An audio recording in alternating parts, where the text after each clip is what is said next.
Hello, and welcome to the Brad Beldon Show, your go-to podcast for all things roofing, the latest buzz in San Antonio, local politics, and just about anything else under the sun.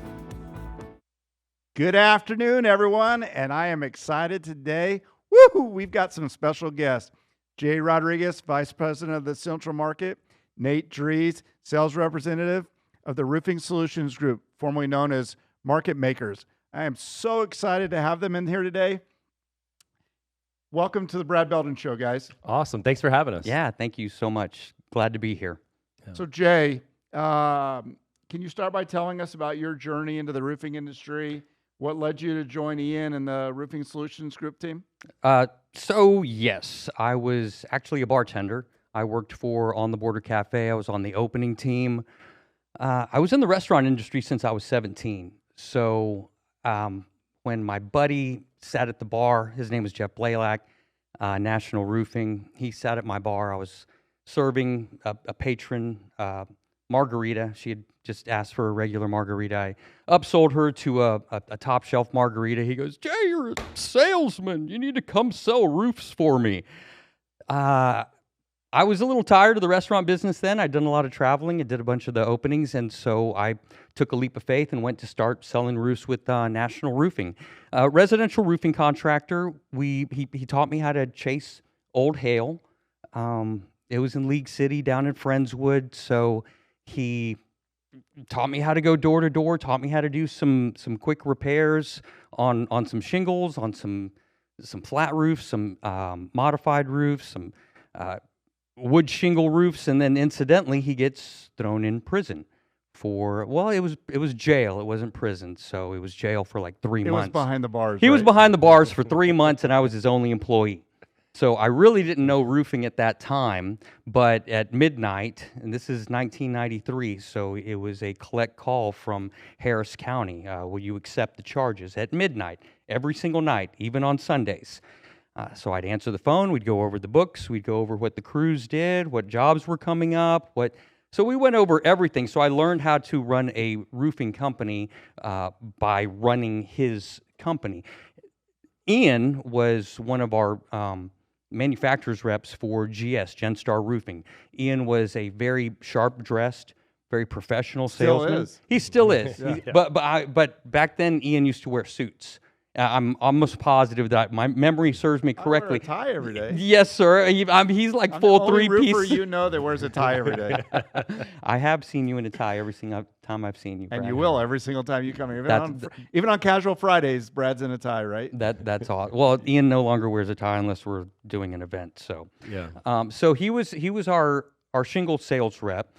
So that was my first interaction with Ian Wilson. Fast forward, Jeff gets out. I stay with him for about a year, went to go sell memberships at Gold's Gym. And then in 1996, my best friend Alan Blankenship and I decided we were tired of working for someone else, so we started a roofing company, Precision Roof Crafters in Houston. It's still there today. So fast forward, 1999, I'm still buying everything from Ian. He's at a distributor, so whatever Ian was selling, I was buying because he was my mentor. I always looked to him if I was getting into metal, clay tile, flat roofs, anything. I always looked to Ian. But he came to me in 1999 and said, "I'm going to go chase a hailstorm in Chicago. Do you want to come with me?" I said, "Yeah, sure. Let's go." We were chasing after wood shake, and this is where he squirreled away enough money to start Market Makers, MMI. And he quickly took over the Versico line. I was still a contractor, so I went to school, got set up Versico. I was still buying everything from him. 2004 to 2006, I was in Florida chasing after the hurricanes.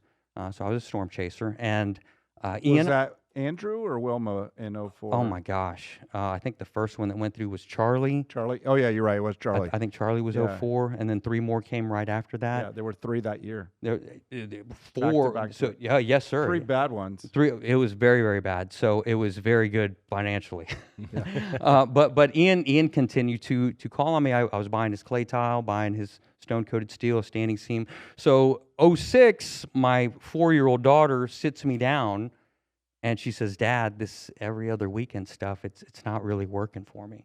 And so that hurt my heart, and I said, well, I'm coming home. So was looking for something in Houston, and Ian and I were sitting at a bar, of course, and I don't know whose idea it was. I don't know if it was Ian's or if it was mine, or we just had the same idea at the exact same time. Why don't I work for you? Why don't you work for me? Why don't we work together? So that was how I came over to Market Makers. It was 2006, moved back to Houston, and I started So with let me Ian. see if I got this straight. You were drinking that got you this job, and you got into this business, which does nothing but cause you to drink.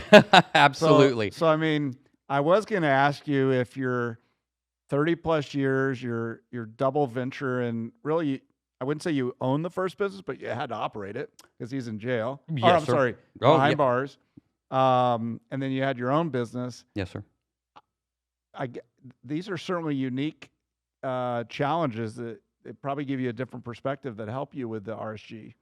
It really does. So all of the lines that we rep, and we rep 15 different product lines, I've installed, not with my own two hands. I mean, Nate can actually do a lot better job than I can, but I actually install roofs. well, I started when I was 12. but you were born into the business. Yeah. 47 years I've been in this business. You were born into the business. Somehow I luckily stumbled into this business. So if you, my parents are extremely conservative. I'm even worse than them. And the fact that they let me ride in the back of a pickup truck when I was 12 on the way to the job site.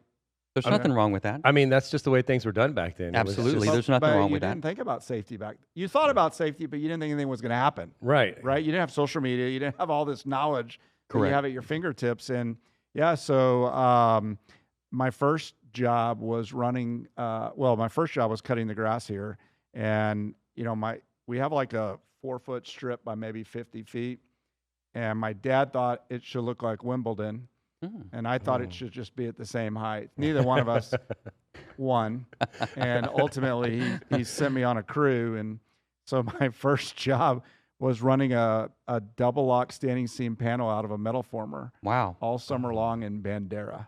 that's awesome. Yeah, and it was cool. How many It was times you cut your hands? A lot. Oh, yes. Yeah. Oh, And yes. well, what you didn't ask was how many panels I screwed up. Well, that But you know what? I learned how to cut the panels. I learned how to make sure that the 45 was. I mean, those guys, Ernest and Reggie. I mean, they were awesome mentors.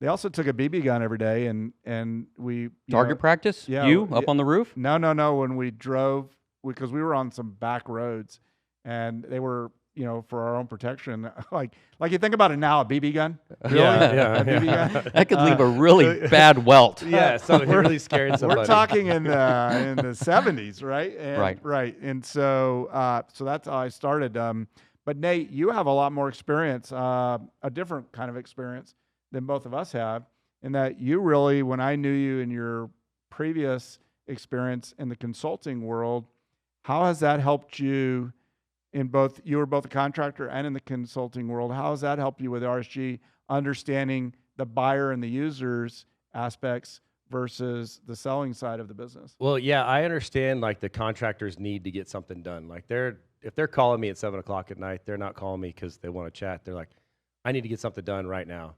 I also understand that as a manufacturer sales rep, if I write a letter to a consultant, they're just going to file it in the trash can and move on and say, no, that doesn't meet the plans. We have to meet the plans, that the contractor bid on.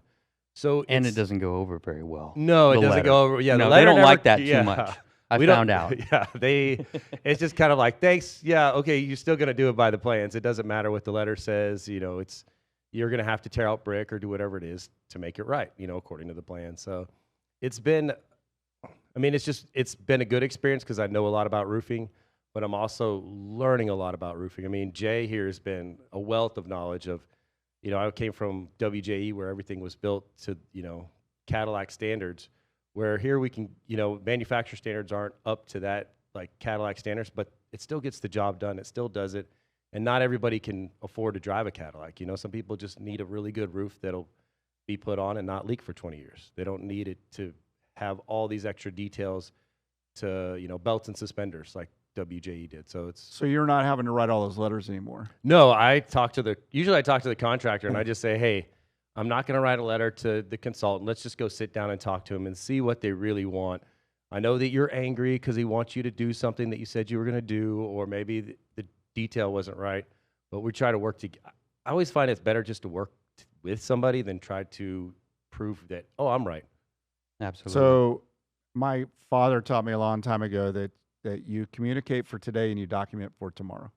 Yeah. Right? And- Yes. and That's nice. That's a very I like good, that. It's good a saying. very valuable lesson that he taught me, and one that you first off, you got to pick up the phone.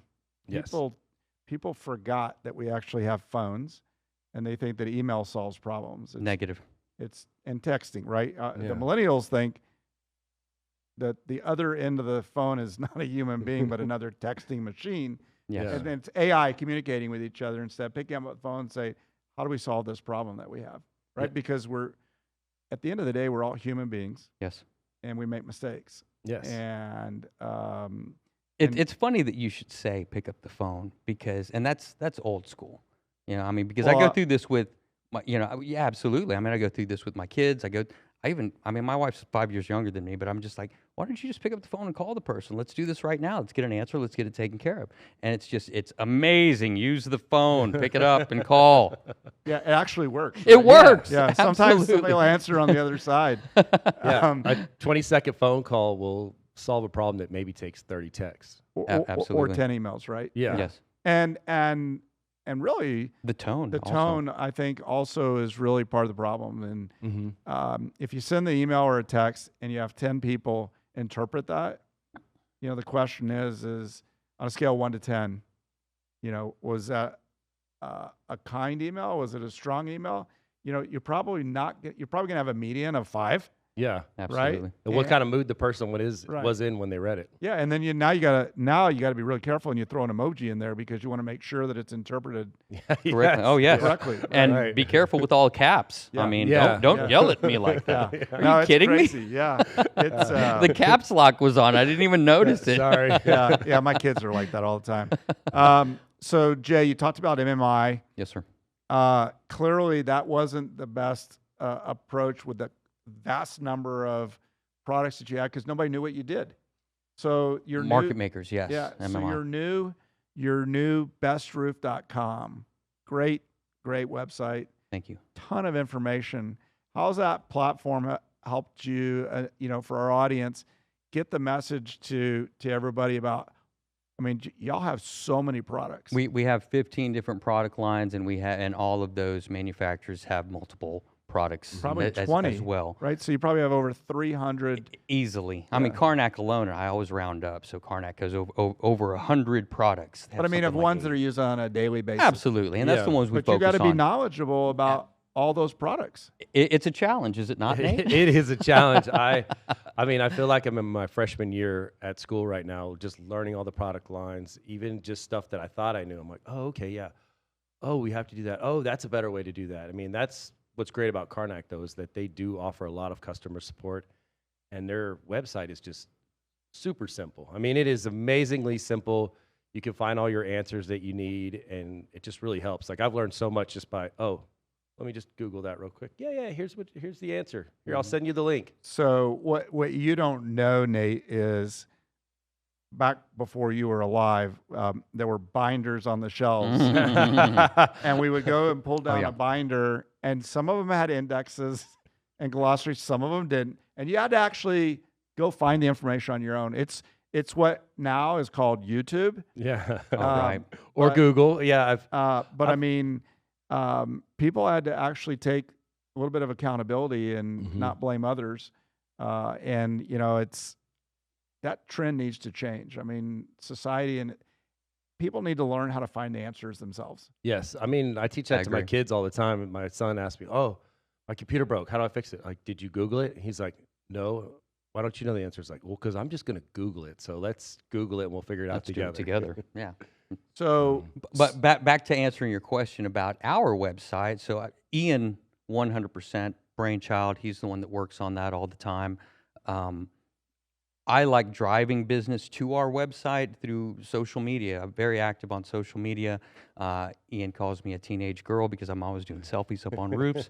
But I enjoy tagging our our partners, our roofing contractors. But that's important because the Absolutely. organic growth for both your Mhm. contractor like us and for your company, your cost of acquisition for a customer on the normal media channels that you and I grew up with, right? Yes, sir. CBS, ABC, NBC, right? You can't afford them anymore. Nope. Right? Doesn't anyone And- watch them anymore? And nobody Yeah. watches them, right? And so, yeah, we were driving somewhere Saturday night, and my wife says, "Hey, I want to watch this show on Lifetime. Can you record it?" I'm like, "You're kidding me, right? Everything's on demand. Mm-hmm. You know, you can actually go back and look at something that played 2 days ago. Just record it for me, please." I'm like, okay, fine. When we stop, I'll record it. And I mean, like, everything is at our fingertips, no matter where we are in the world. You Yeah. can do anything, right? Mhm. And, Correct. and so, I mean, your website's just a wealth of knowledge. And Nate, the number one product, Jay talked about it. Your Versico is by far the number one brand that you carry. And I don't know that it's a household name unless you're in this industry. Could you share with our audience some of the offerings that Versico has and why y'all partnered with Versico? I mean, we offer TPO, EPDM, PVC. It's all you have the bareback version and the fleeceback version. I'm a big fan of the fleeceback version for schools, and I you love know, fleeceback. I mean, it's a great product. It's an amazing product. I think the biggest downfall of a single ply is that, unlike a mod bit, they're slick, they're smooth, and so people get up there and they just think they can drag things across it. And so that's the big. I mean, I was at a construction site today, and it was just scratched up with people dragging things across it, and I was like, look, you can't let people on this. You need A-pill on everything, right? Yeah, that's right. But A-pill can only do so much. When somebody's dragging a HVAC unit across the roof because they're like, oh, it slid easily. You actually have A-pill up above you. Oh, nice. Awesome. Yeah. Love it. So when Carlisle was introducing that product, we worked with them on different size rolls and different thicknesses of that product on how difficult it was. Some of them, man, we could not get it off. Oh, it's yeah. like, Yeah, even the stuff today that's manufactured by Carlisle, Versico's parent company. It's not super easy, but it does come off. It does the job, though. It does the job. yeah. You don't want it to just blow off. You want Right. it to be stuck on the roof, so that way you So you got TPO, EPDM, PVC, fleeceback. PVC KEE. So you've got the entire KE product HD line too. available. Yeah. Yeah. And Versico's been around now for 30 years. 30 years, right? 30 years. Yeah. Yes, sir. We were actually Goodyear is who invented TPO.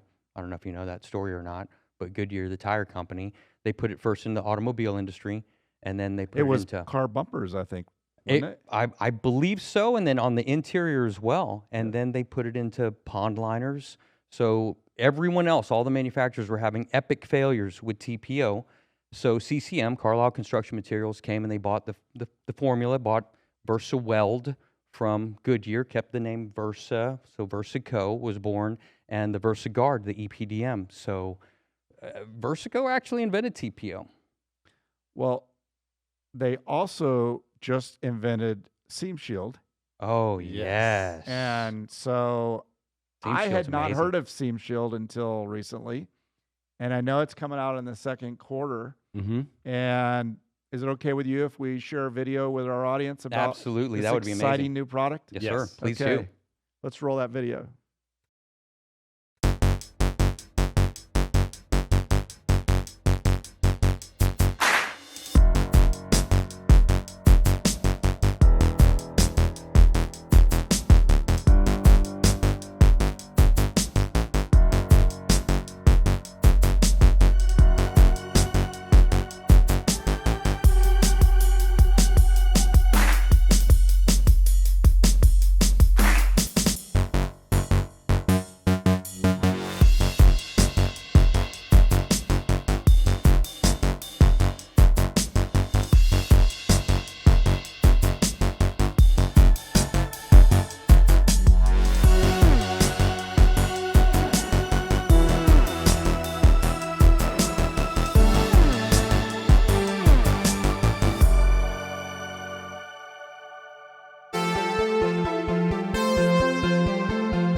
I love that video. What a Yeah. cool! It's a really cool. It's a really Well, cool first off, video. the video is pretty cool, but the product itself. I mean, I grew up 4-ply and gravel. You know, The fun stuff.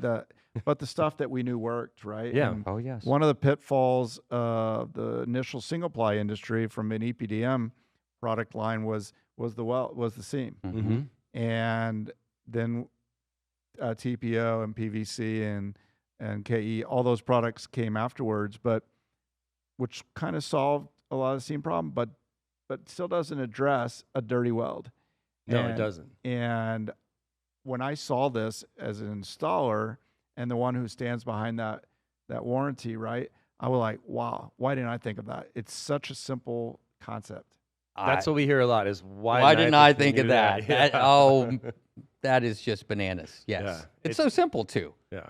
I wonder if we're still going to get people that try to glue the whole system down, though. You know, still get people that'll go out there and put bonding adhesive and try to glue Oh my gosh. everything please, together. no. But Well, I Well, mean, we've been on roofs like that. So. yeah, yeah, but at some point the welder should disintegrate it, and they should realize that what they're doing is wrong. yeah, right. But I mean, just from a contractor's perspective, I applaud Versico and Carlisle for developing that kind of technology that will, yeah, it's going to cost a little bit more, but if that weld lasts another 2 years or 3 years or 5 years because it's clean, It's so minimal the cost. Yeah, it's a penny more square I foot. think it's just a penny more, and just cleaning the roof is so much more because you have the weathered membrane cleaner, you have the rags. You're supposed to be wearing a glove, yeah. Yeah, and the labor The to even if it's a brand new roll that they just set down It's on the still dirty. roof, Yeah. you still have to clean Yeah. that seam. A lot of people Yeah. don't even I understand mean, that. just transporting the product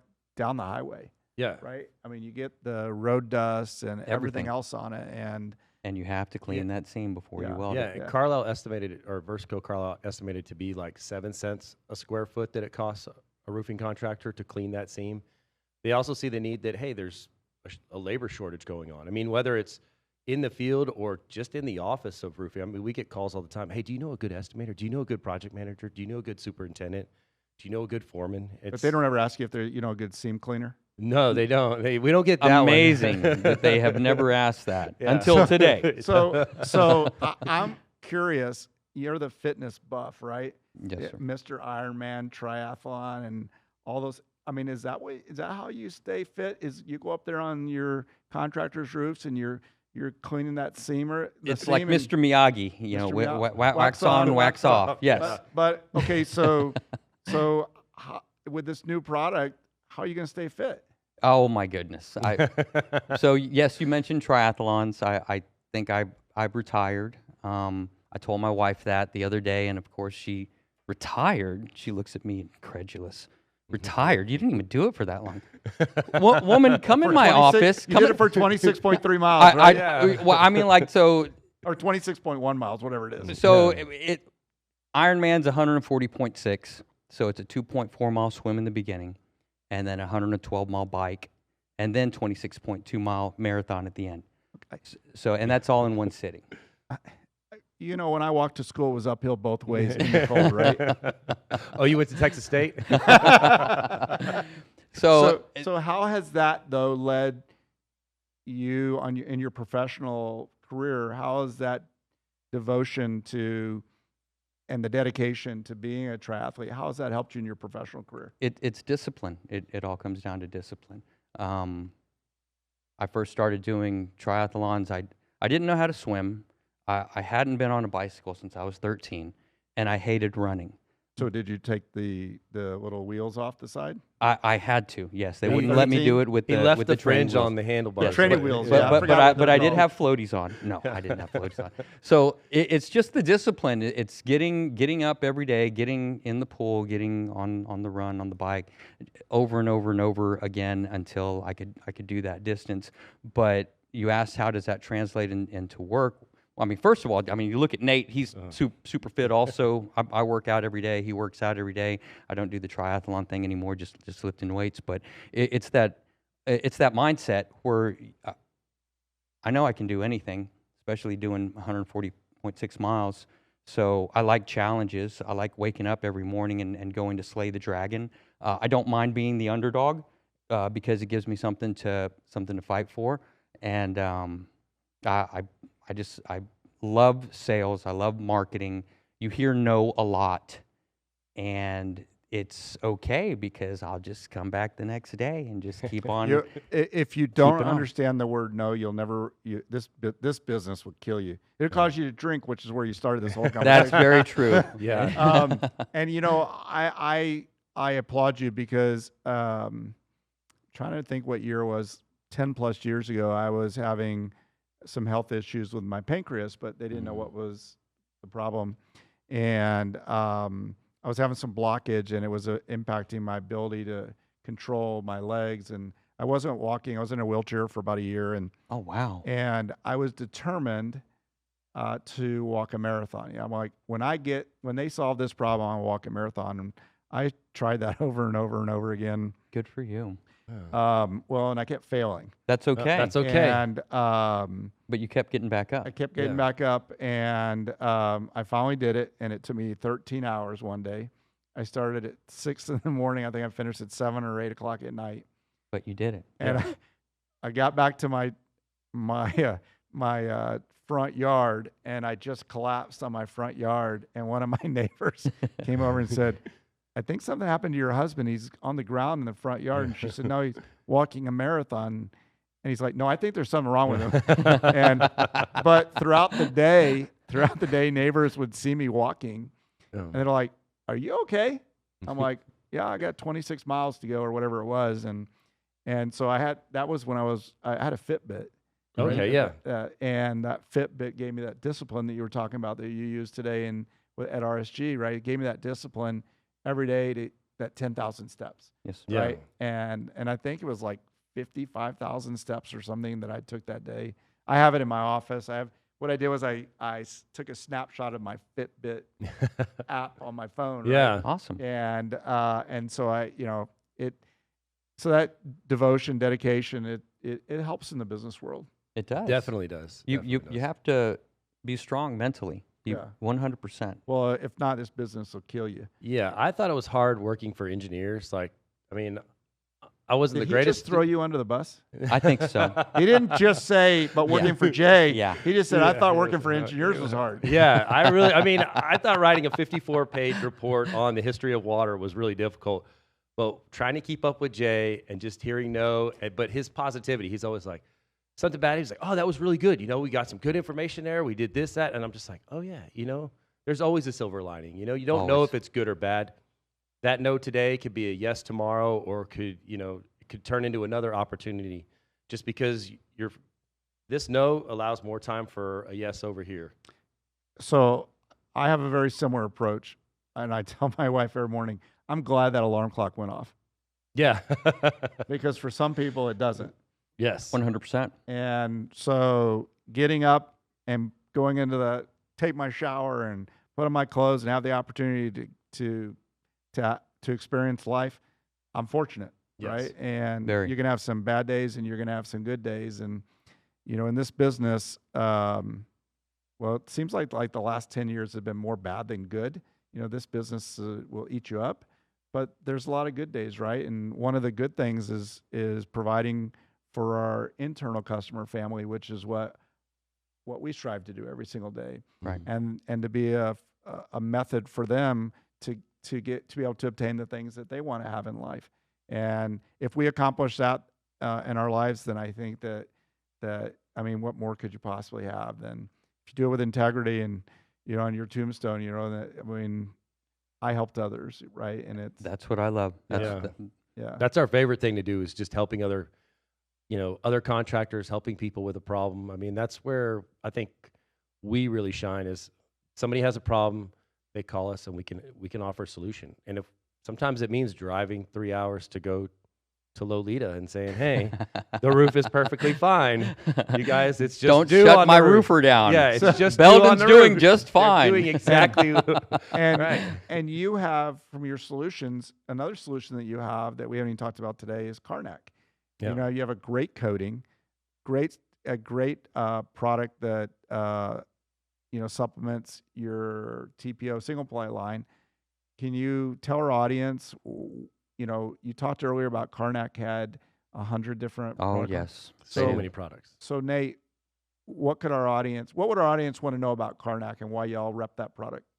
I mean, we offer a lot of different coating solutions. It is another tool in our tool belt, because not every situation calls for a single ply roof. And, Karnak has a lot of different options from acrylics to silicones to a SEBS. I always get that one messed up because You said it right that time. Yeah. There's a lot of You practiced. acronyms. Yeah, it is. Absolutely. It's and then we have Aluminar. There's just so many offerings. But even if all coatings were equal, it's the people at Karnak that really make the difference. We have John Doan who will come down, and if you just sit back and let him work, he'll do a good portion of the roof for you. I mean, and he'll provide tools. He's our Is he a trainer triathlete too? He's just a workhorse. workaholic. Yeah, I mean, he just loves getting on the roof and getting dirty and cleaning the roof and just showing the contractors instead of telling the contractor. I'm a tell kind of guy. I will tell you how to do it and how it's supposed to look. He will show you because he's just very meticulous in how he does his cleaning and coatings, and it's very impressive. And Nate, have y'all ever had the opportunity to have a TPO system or a PVC system and then on the same complex have the Karnak application to solve customers' problems? Yeah, in Victoria, we had a situation because of historical, regulations, they couldn't go up and over the parapet with a coping cap. They really couldn't change the design. So they terminated the TPO on top of the parapet and then coated everything to tie it in so that way they could go to the edge of the building. And because at the top of the parapet, it was a lot of stone that was cracked and chipped and a lot of, entries for water. And people, for our audience, don't understand. We're not in the roofing business. We're in the business of keeping water out of your buildings or your homes. Yeah, it's a waterproofing business. Right. So you have so many 300 plus products at your fingertips that, like if this brick wall here was leaking, you'd have a silane based coating that would stop that from happening. You're not going to put TPO on this wall, right? Right. So you have a solution for whatever the problem is. Yes. And I think that's really cool about RSG is that no matter what the problem is, you have a viable and responsible company standing behind that product. Yes. And I guess that leads me in, Jay, to asking you, you've 30 years in this industry. You start with the alcohol, brought you into this industry. I mean, that's how he got me too. Was yeah. we were bar? No, we were on the boat. On his boat. And I was telling him, hey, I've been getting a lot of job offers. Alcohol is a central theme here. Yeah, it's roofing. It's roofing. Yeah. So 30 years in this industry, and I'm at 47. Yes, sir. And I've seen a lot. What do you think from a sustainability and energy savings? What's been the biggest change that you've seen over your 30 years that's really helping the customer with their energy costs and sustainability concerns that each individual customer might have? Well, I know that modified bitumen, it's been around a lot longer than single ply, than TPO.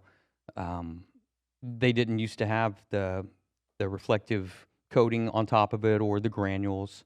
So if you're doing a mod bit roof in the middle of summer, you can't lay down on that roof if it's like 100 degrees outside and put your face down. Because it's about 130.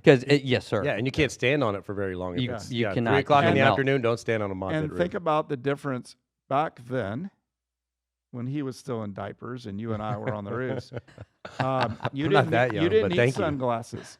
No, you did not. But now with the energy, that and the reflectivity. Oh, yes, sir. and every one of your pictures that Ian complains about that says you're the girl Facebook, Teenage girl on teenage Facebook. girl on Facebook, Yeah. you're in sunglasses. I am, because it's Why? bright. Because it's bright and it works. It's bright. Yes. Right. Mhm. And that leads to another topic that could you talk to our audience about the need for preventive maintenance, whether it's a Versico roof, whether it's a Karnak roof, doesn't matter what roof system it is. Why should people invest in a preventive maintenance program for their rooftop? It's funny because the clients, the building owners, they think that they put a 20-year, 30-year roof on their building, and they don't have to ever worry about it ever again. I always tell them, think about it. It's your car. You buy it. You're going to have to rotate the tires. You have to change the oil. You have to replace the brakes. These are maintenance items. You wash the thing every now and again. But the roof is out of sight, out of mind. The roof Yes. is out of sight, out of mind. The car sits outside. The roof sits outside. It doesn't have a garage to go into. Right. So all of this just solar hitting it every single day, all of the elements, you've got to get up there and clean it. You got to check it. You got to get the check leaves off of caulking. there. I mean, when I was at WJE, that's what we did was we provided a roof asset program for a couple of school districts. And we can show data where it extended the life of their roofs 7 years. And they were replacing them not because they needed to, but because they were scheduled to. And they're like, well, we can probably push this one out another 2 years, maybe 10 years. And then when COVID hit, nobody knew what was going to happen. So they said, hey, let's try these coatings out. Let's do some coating things. We don't know what's going to happen, but their roofs were in good enough shape to where they could extend it out. So maintenance is very important. So I think what we've come up with is a new tagline for Seam Shield. We're protecting your roof because you won't do it yourself. Yeah. Oh, wow. Yeah. I like it. Right? Yes. I mean, because 100%. because people, generally speaking, the fact that they can't see the roof, they just don't think about it. Out of sight, Right. out of mind. Until like it you leaks. If they see this brick wall with a crack, Oh, Oh, they're fixing that crack. immediately. Yeah. Yeah. So, Immediately. So will you tell the powers to be at Versico I about will. our new tagline? 100%. And Yes. then I think a 6-pack of beer and you Let's know, go. Yeah. So I think he's trying to hire us, Jay. It's always Jay- always over drinks. Yes. I know you live in one of my favorite cities. Actually, both of you live in Yes. one of my favorite cities, Austin, Texas, Hook 'em Horns. Mhm. I would assume with all the travel that you have and the demands of this profession, how do you handle your work-life balance? Because you said your 4-year-old daughter made you leave Florida and jump on a plane or drive back.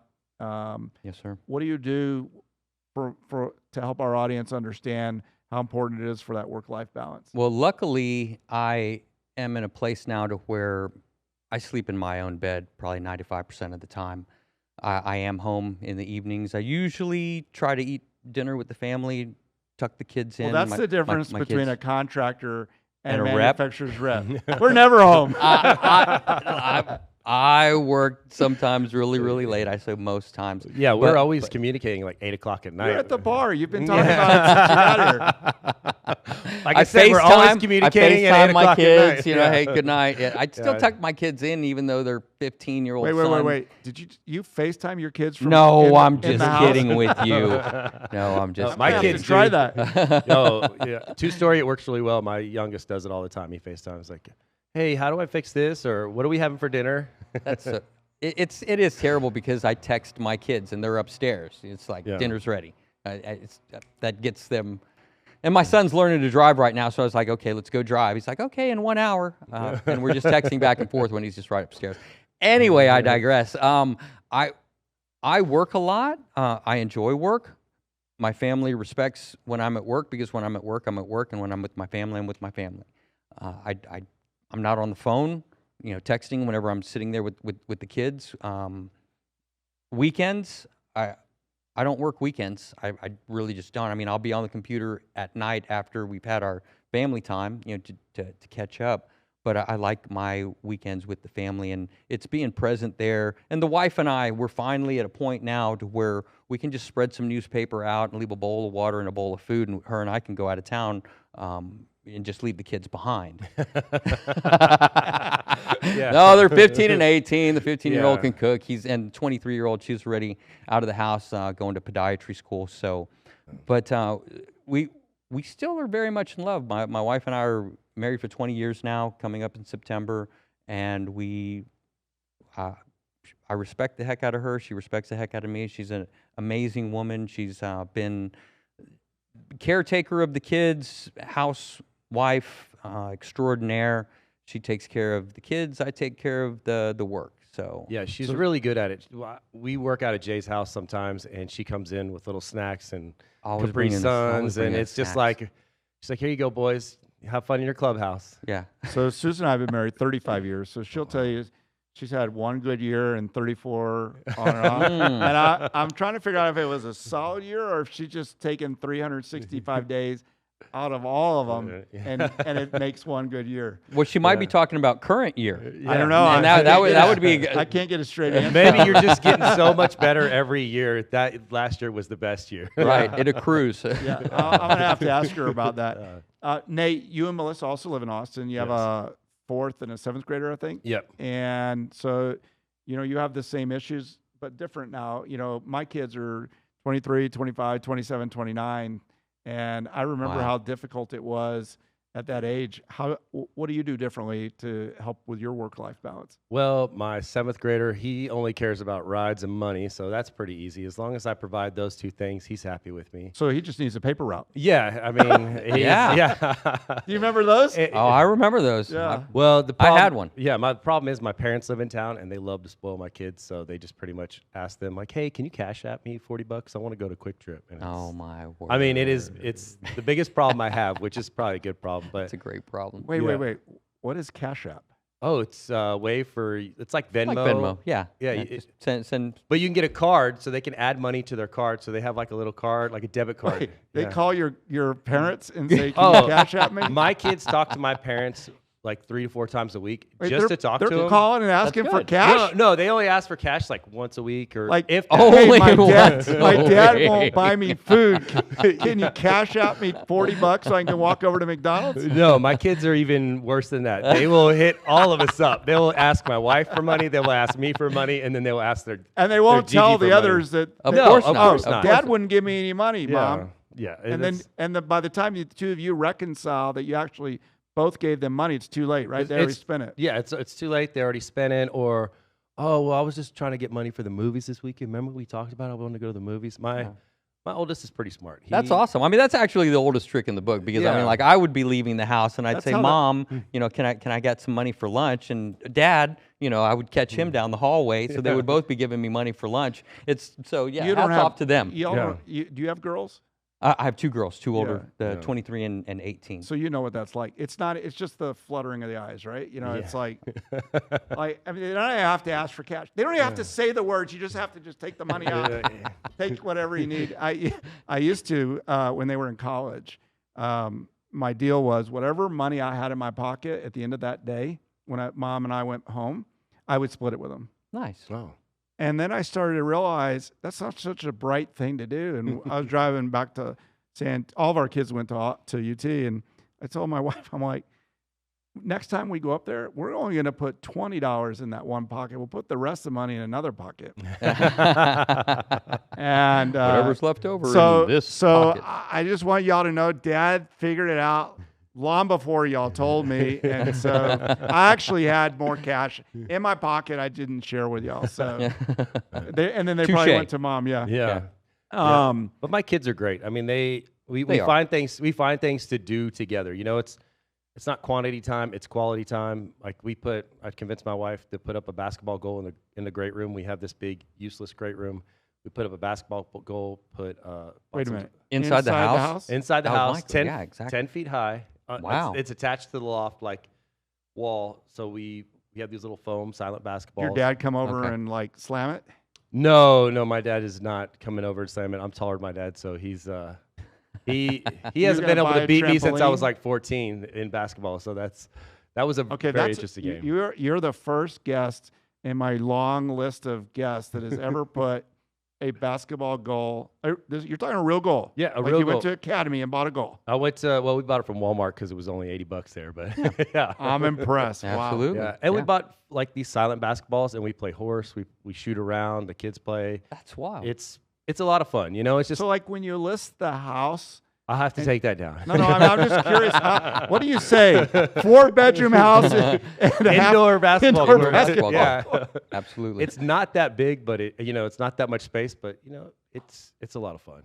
I'm sorry, but I had a Nerf hoop when I was growing up. I did not have a real basketball goal. And I used to listen to Spurs games with Terry Stimbridge. Y'all don't even know who he was on 1200 Clear Channel Communications 1200, and I would go slamming, and it was on the back of the door. Yeah. Like so. Oh, yes. When I went into the door and I got the slam, I paid for it. Oh yeah, Right. But I was I was airborne at close to 4 or 5 feet, right? Yeah. I mean, I was because it was 6'8" door, right? I mean, Mhm. just to reach that, I felt pretty proud. Yeah. But your kids, I mean, like Nerf is nothing to them. I mean, like they're playing real ball. Yeah, they're out there playing real ball.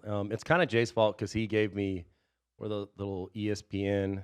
Oh, that's right. It's like one of those competition games. He had one of those where you set it up and it has 2 basketball goals. They're kind of small, and you just sit there and shoot. Well, we just got bored of that, took it to the next level, and Nice. my wife is very understanding. I think she just likes it because she works a high-stress job, and she's just like, yell her out of my hair. I don't care. Do what you want to do. Go be boys. Yeah, it's kind of like a fraternity house sometimes. That's cool. A lot of education in that house. Yeah.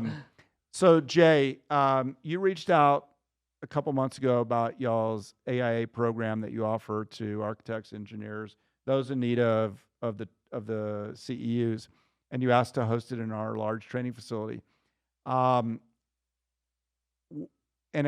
you had a huge turnout. That was good. What are some That of was the great. themes behind and the reason behind y'all spending the time and effort? Because it's not free; it costs you money to do that. It does. And what's the rationale behind you providing that service at no cost to the industry? Well, first of all, thank you for allowing us to have it at your facility. Amazing. I'm blown away Yeah. with your company, actually, 100%. I mean, I learn something new every time I come here. You're running a well-oiled We machine. are our widget is roofing. We operate every single day with the belief of what did we do wrong yesterday, Right. what did we do right yesterday, and what are we going to do today to improve. And our widget just happens to be roofing. That's cool. And if you're not willing to look at, and the reason I wear a tie, right? Because I want everybody here and everybody that I engage with to understand we're professionals. Yes, sir. I don't have to wear a tie. Nobody tells me I have to wear a tie. Right. And if I came in tomorrow without a tie on, somebody would say, "Are you going for a job interview?" What's wrong? What's wrong? Somebody die? Yeah. Did Susan not get to the cleaners or what? But what y'all have done for the industry, and there was probably 50 people in that class. I think so. Yeah. I think Yeah. so. And that was an installer training. It was for contractors that don't really understand single ply, commercial. It was more of a training for them to get also sales guys from these different companies so that they could feel it, taste it, smell it, A lot of actually times- install it. A lot of times the salesmen don't understand They don't what they're the saying. product understand that at they're all. selling. Yeah. Yeah. At all. And so we taught them the right way to have wood nailer, mechanical securement and angle change, just how to field wrap a pipe. It was a very good class. Very and I we- noticed that you didn't do it in the middle of August.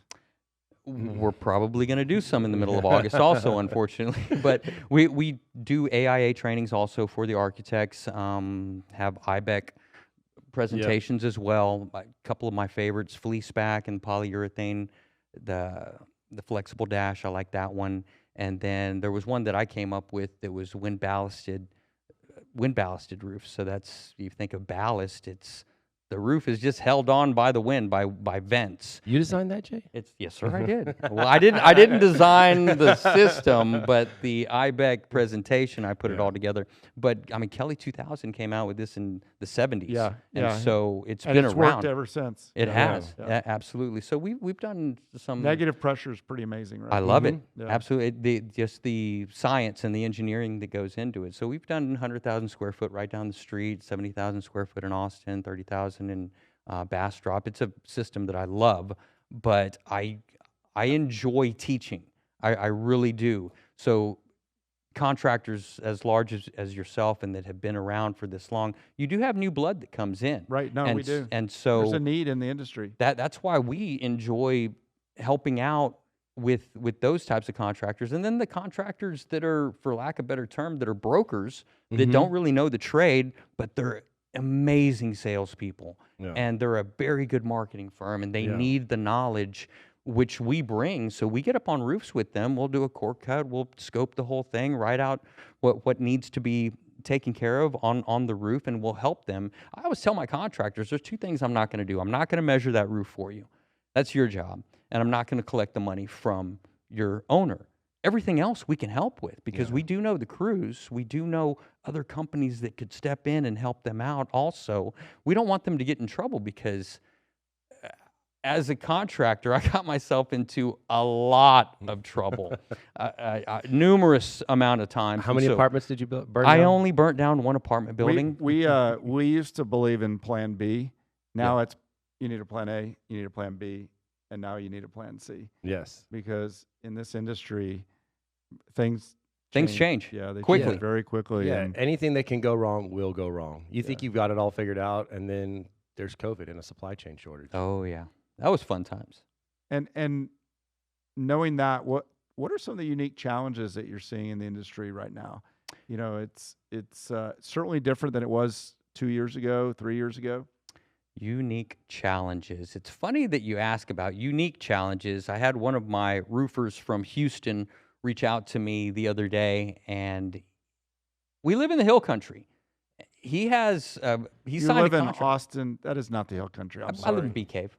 That's not the hill country. Well, I mean, it's hills. It's hilly. It's Go to pretty hilly Kerrville, out that's the there. hill country. Yeah. It's pretty hilly, like right by Lake Travis. Yeah. I mean, I look up at hills. You live at 200 feet above sea level. Okay, go ahead. Anywho, he reached out to me because he's doing a mansion where they're tearing off shingles and they're putting on standing seam. But this road that leads up to the house, and it's on the side of a cliff, not a mountain, but a hill. And the windy road, he doesn't know how his crew can navigate all that. So I had to find him a crew that can. That's unique to Austin. That I didn't see any of that in Houston, and that's why my Houston contractor reached out to me. I think that we're very insulated here in Central Texas, because Nate and I cover from San Antonio all the way up to Waco. People are moving here in droves. Yes. And there's more buildings going on. There's more remodels. There's more re-roofs. And I think that we're in a really good spot to where we don't really feel any kind of slowdown. And we don't. Ian and I always say we won't participate in any type of slowdown. We'll just keep on working and building our business. Didn't 21 million people move into the state last year or something like that? It's a Only? some ridiculous It number. was only 21 Only million? 21, Yeah. I think. Yeah. Well, they moved to the hill country in Austin. The traffic feels like 40 million people. Yeah. And every other one is going to try to be a roofer, though, too. So y'all both have vast experience in this industry. You also have experience in alcohol distribution. For those That's how I'm going to be known for from now those on. in our audience who are thinking about a career in roofing, what would y'all recommend to them if they were thinking about getting into this business? I would highly recommend joining NRCA or IBEC, just to kind of know the technical of what you're doing, to fully understand, just the nuances that need to go on in roofing. You're just not going to go up there and kind of wing it. I think what people really don't understand about roofing is it is sexy.